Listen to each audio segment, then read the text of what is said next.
Hello. So in today's video I'm going to talk about the Canon 550D. It's an older camera now. It's a DSLR camera. So my other videos have been at looking at maybe more mirrorless cameras. But it's a relatively new camera for me. I haven't used it a lot, but yeah, it's really good. I've enjoyed using using it to the extent that I have. What I want to talk to you today about is using a camera for experimenting with black and white photography. And I say experimenting because I think it's a good idea to do these kind of exercises. So put your camera into a mode where you're shooting black and white all day and see how you get on. It's a great bit of fun, if nothing else. So I want to talk a little bit about a few different details around setting up the DSLR here. So I want to talk about image recording quality. I want to relate that to print. I want to talk about how you set the camera up to shoot in black and white all day. I want to talk about filters that you can use with black and white settings. I want to talk about the black and white settings, and I also want to talk about a few other bits and bobs, a few bits of detail to do with other camera settings that you can adjust to help you express yourself creatively, get some creative freedom into your images. So it's going to be a bit of a whistle-stop tour, but as usual I'll try and intersperse me talking with clips and gallery sort of shots of images taken. So let's jump in. So the first thing I was going to talk to you about was image recording quality. There are sort of different settings that you can apply with your Canon camera, and they fall into broadly two categories, two camps if you like. One is shooting in JPEG and the other is shooting with RAW. So there's a difference between those two, and imagine I suppose the simplest way to imagine this is if you're going to shoot with JPEG, you don't really want to be doing a lot of editing. If you want to shoot with RAW, then you've got, the sky's the limit really in terms of how much you want to edit photographs after you've taken them. But the JPEG really sort of almost fixes the image with the settings that you've applied in camera. There are lots of image compressions and it's not so easy to edit the JPEG. And a good example of that is if you shoot a JPEG in black and white, you can't convert that to color again. So it's very much, in a way, it's similar to film. The days when you load a film cartridge into your camera. If you loaded a black and white cartridge into your camera, there's no way you're going to turn that into a color film. Not least without today's AI and all of the wonderful computerized things you can do with images these days. I've seen old black and white films colorized. So yeah, there is that. But I'm talking generally your average person on the street. So making a decision about whether to shoot with JPEG or RAW is one decision you can make. Digital cameras even get you part way around that, really. Well, get you all the way around it. If you shoot RAW and JPEG, there is a setting where you can do that. So the Canon image recording quality settings range from large down to small, and there's also RAW as well. So let me just explain. So there's a little picture that represents the quality of the image you get in a Canon camera, and I'll show that hopefully on the screen now. So there are two settings at the large. There's large fine and large normal, and the camera manual talks about equivalent print sizes. So if you wanted to print something as an A3 image, then large fine would probably be a good choice, or large normal. If you wanted to shoot and print that image as an A4, in A4, then you're talking at minimum you want to be in the medium setting, medium fine I would suggest. There is a medium normal as well. And then if you're shooting for maybe the web or Instagram only, or experimenting and just not really interested in anything else other than kind of displaying it on a website maybe, then there's small fine and small normal. In addition, there's RAW, and with RAW image you can't necessarily, you wouldn't necessarily be able to print it straight away. You would have to convert it into an image format that can be printed, and also with RAW it captures all of the image data. So RAW really gives you the maximum amount of flexibility. It captures, you can make your, if you underexpose your image, you can correct it if you shoot RAW very easily. So it's really, I always think of RAW as your digital negative. It's the kind of, it's the version of your image that you can keep, and then you can print off that as many times as you like if you've got that negative. So that's really how I see RAW. And the benefit of a digital camera is that you don't have to choose one or the other. You can have both. You can shoot in large fine on this camera and also capture the image as a RAW file as well.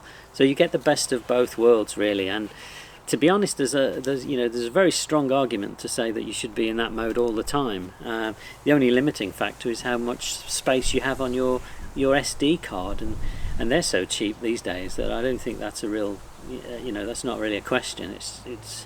It's why wouldn't you? I think the question is more, why wouldn't you shoot in RAW and JPEG at the same time these days? That's just me though.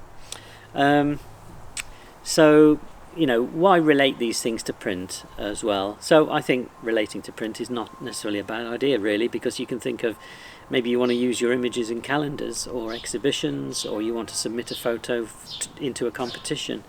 So I think there's good reasons why you don't necessarily know at the time how you're going to use that image. It might be later on that you decide, oh actually, that image I took of that tree with the snow all around it, that would be a nice calendar shot. You don't necessarily think of that at the time, so when you come to think about these things later on, just having that in RAW format gives you that that flexibility, and so it's probably worth investing in SD cards to enable you to shoot in RAW. That's my view. If you're experimenting and you only want to use the photographs to see what the effect of having different settings on your camera is, then it's perfectly fine to shoot with the small image size. And if you're experimenting with, like, you want a really rough and ready kind of grainy image quality, then shoot in the sort of normal quality rather than the fine. So it's really up to you how you want to exercise your creative potential, and what you want to achieve really creatively. There are advantages in shooting JPEG only. I think they're around the creative freedom in allowing you to do that. They're also around skills development, and also replicating that whole experience of print. You're there, you're in the moment, you're thinking about the image at the point of capture. You're not capturing something that you're not bothered about at the time, and because you know that you're going to be editing it later, as long as your basic exposure is there. And sometimes it's not. You get back home and you can edit it to your heart's content. In a way, people think of that, or some people think of that as cheating. I don't, but I can see why they say that. I think it's up to you and what you want to achieve at the time. But I do think there is something in taking your camera out, putting it in JPEG only for the day, and experimenting, trying it out, seeing what the camera can do, having fun, and that's what it's all about really, I think. And there's no harm in shooting JPEG for a day as an experiment, as an exercise, just to explore your creative, how sometimes the limitations of the camera can actually be freeing in a creative sense. So there is something to it. So we're going to now talk about the settings for how you put the camera into a black and white mode, and we can do that by using something called picture styles in Canon, in the Canon world, the Canon universe, as it were. So with picture styles, you have a variety of different modes in the camera to set the colours up. Canon call it the Canon picture science. So the way that an image shot on a Canon camera might differ from an image shot on a Fujifilm camera or a Sony camera or Nikon or whatever. They all have their own kind of colour representations, and they're all slightly different, and Canon are well known for having very good colour representation. So within the picture styles, for black and white, there is a picture style called monochrome, and that's the setting that you would choose. And once you've chosen that, there are a number of default set. It's set to a number of default things.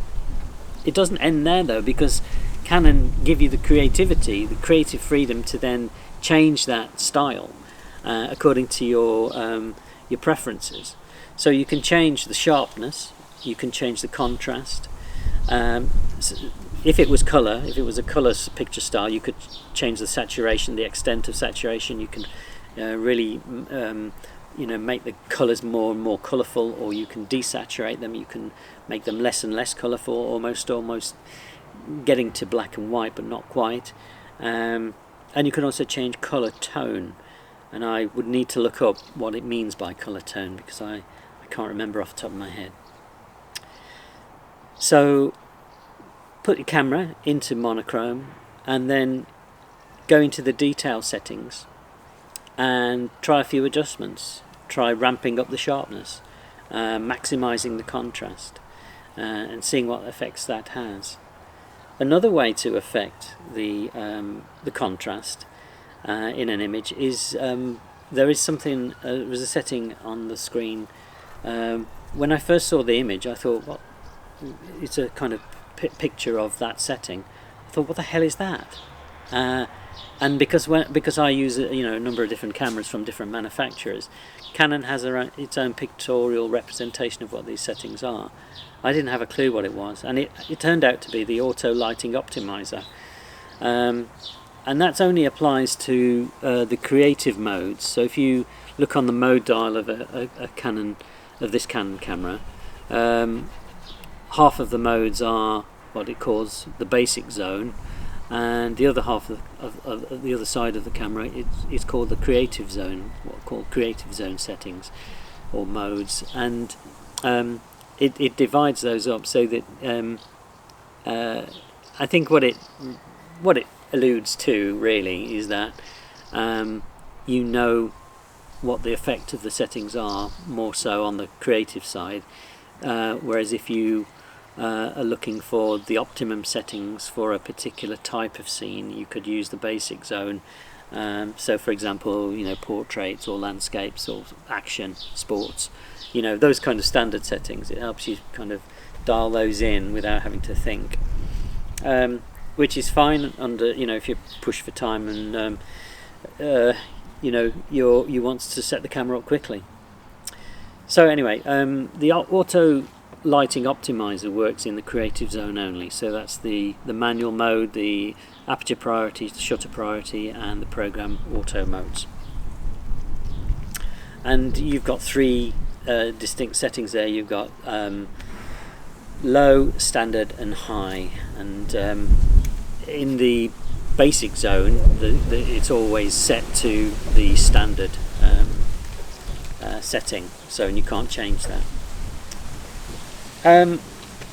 So I want to move on now to talk about filters. If you were using a camera in days gone by, film cameras, you would screw if you were shooting black and white, you could screw a coloured filter onto the lens, They're typically yellow, orange, red or green, and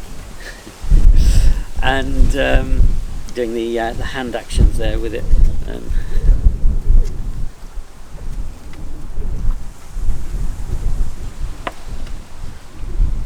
And the effect of these is to use a similar colour to the scene, and it lets that light pass, that colour tone pass, but it tries to block the other colours in the spectrum. So if you were using a red filter and it was a blue sky, the sky would appear darker, because you know, it's not, if there was more red in the sky, it would appear lighter. Similarly with leaves, if you use a green filter, the leaves and the grass come through light, and anything that's red or blue would be darker. So if you were using a yellow filter, clouds would appear quite white, and so on. So there are rules around which colours you would choose, but generally speaking, I would say go for the filter that helps you think about, well, what colour am I looking at? What colour do I want to appear darker? And then choose. Don't choose the colour that's matching the thing that you want darker. Choose the thing that's lighter. So, so a good example, I think, comes in here. So a good example is if you want the sky darker and the sky is blue, then choose a red filter or a yellow filter or an orange filter. And then it would be darker. But if you want the greens darker, then choose a red filter. If you want the greens lighter, choose a green filter. I hope that makes sense. I've tried to look for information on filters, and most of the material I've read, there's like one page in a book or one page in a guide about filters, but I think they're worth exploring in more detail. And I've even read that with the digital cameras, when shooting black and white, you don't need to use any filters. Well, of course, I'm with a Canon 550D here. I'm not talking about physical filters. I'm talking about digital filters, because this camera is really great, like many digital cameras. But you know, I think one thing about the digital world is that, you know, some of these tools that you have in the camera are really sophisticated, so you can actually apply one of those filter colours without actually screwing a filter onto the lens barrel itself. So you know, it's really great that it has that feature. I don't think it's a feature that many people know about, maybe, but yeah, it is a feature of this camera, and I think we should, you know, if you own this camera, try it out, use it, see what you can do with it. So that's filters. I also want to talk about toning effect. So you can also apply a toning effect to the Monochrome Picture Style. So these filters and this toning effect are only available to the Monochrome Picture Style. They're not available to others.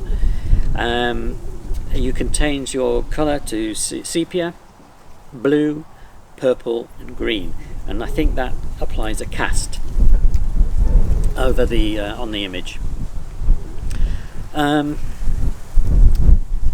Talked about picture styles. I've talked about the detail settings for picture styles, creating your kind of changing those picture styles, changing the defaults of the standard picture styles. But you can also extend picture styles to cover your own. So there are some user-defined slots, and you can create your own picture styles with the settings that you choose, including the filters and the toning effects. So you have quite a lot of freedom with the user-defined picture styles, and they're relatively easy to set up. I'll show you that. If you do adjust the standard picture styles and you want to reset them, there is a way to clear all camera settings back to the defaults. So I'll show you that as well. I also want to mention just a couple more things with black and white. One is it's quite a good idea to use the histogram to see how the range of tones in your image. What's the contrast range in your image? I think the best way to talk about the histogram, though, is to show it. So I'll be doing that later on in this video. And also just wanted to mention that if you're looking for a really grungy, grainy black and white image, you can increase grain by using ISO as well. So I'll also demonstrate that, but I just wanted to mention that because ISO is one of those things, and it's really a setting to help you change the sensitivity of the sensor on the camera. So what that means is that it is part of the exposure triangle. It goes hand in hand with the aperture and the shutter speed. But with ISO, it means that in darker situations, you normally if you're not using a fast lens, or it's really dark and the fast lens isn't giving you enough light, not letting you use the shutter speed that you want, you can increase the ISO to make the image lighter.